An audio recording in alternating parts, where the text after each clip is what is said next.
மதிமுகவிலிருந்து விலகி 2012ஆம் ஆண்டு அதிமுகவில் இணைந்த நாஞ்சில் சம்பத்துக்கு அப்போதைய முதலமைச்சர் ஜெயலலிதா இனோவா கார் ஒன்றை பரிசாக வழங்கினார்.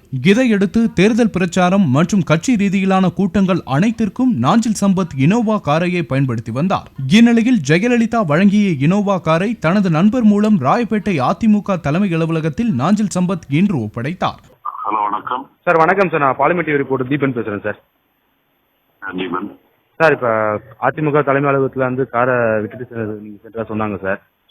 அதுக்கு காரணம் என்ன அப்படின்னு தெரிஞ்சுக்கலாமா சார்?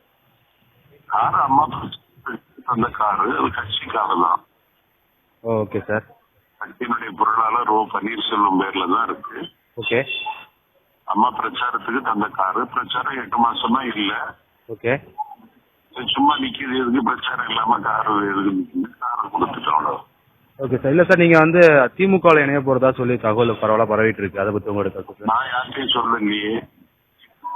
தொடர்ந்து வந்து சமூக வலைதளங்கள்ல வந்து நாஞ்சில் சம்பத் அவர்கள் வந்து திமுக இணைய போறதா சொல்றாங்க அப்படின்னு சொல்லி தகவல் வந்துட்டு இருக்கு.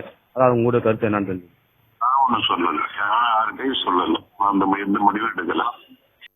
அதிமுக பொதுச் செயலாளர் சசிகலாவை தான் பார்த்ததில்லை என்றும் தை பிறந்தால் தனக்கு வழி பிறக்கும் என்றும் நாஞ்சில் சம்பத் கூறியுள்ளார். இதனால் அவர் அதிமுகவிலிருந்து விலகி வேறு கட்சியில் இணையலாம் என்று கூறப்படுகிறது.